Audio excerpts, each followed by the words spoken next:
The Syrian conflict is edging closer to its powerful neighbour, Israel. Syrian government forces have retaken a crossing between Syria and the Israeli-occupied Golan Heights. Rebels had seized Quneitra earlier on Thursday. The fighting took place close to the headquarters of United Nations peacekeeping force.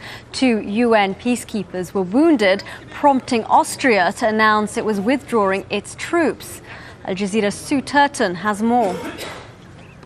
The rebels launched a dawn raid on the town of Quneitra, taking the Assad forces by surprise here and really taking control right up to the border with Israel. But the Assad forces took that area back by sending in tanks and heavy artillery.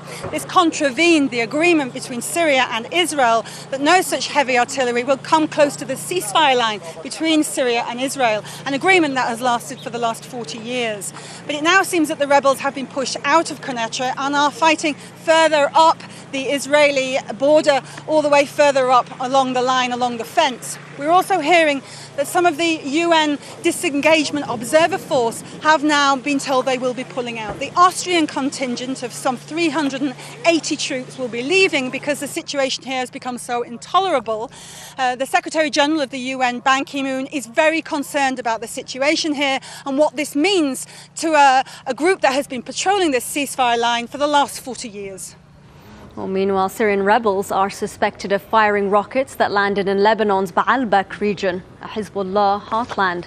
Hezbollah fighters helped Syria's military to recapture the city of Quneitra on Wednesday, and there's been fighting in the northern Lebanese city of Tripoli as well between Sunnis who back Syria's rebels and supporters of President Bashar al-Assad. The Lebanese army has been deployed in the city to try and restore calm. Okay, well, the recapture of Quneitra was a big strategic win for the Assad government. But now let's take a closer look at exactly who controls what inside Syria.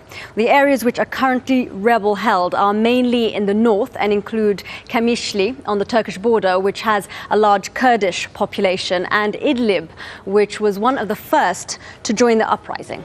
Regime-controlled areas include the capital, of course, Damascus, as well as the large province of Hama, and the coastal cities of Latakia and Tartus, home to a major Russian military base. But many parts of Syria are still contested, the major front lines being Homs and the country's commercial hub Aleppo. And then, of course, in the south, there's Daraa, the birthplace of the uprising.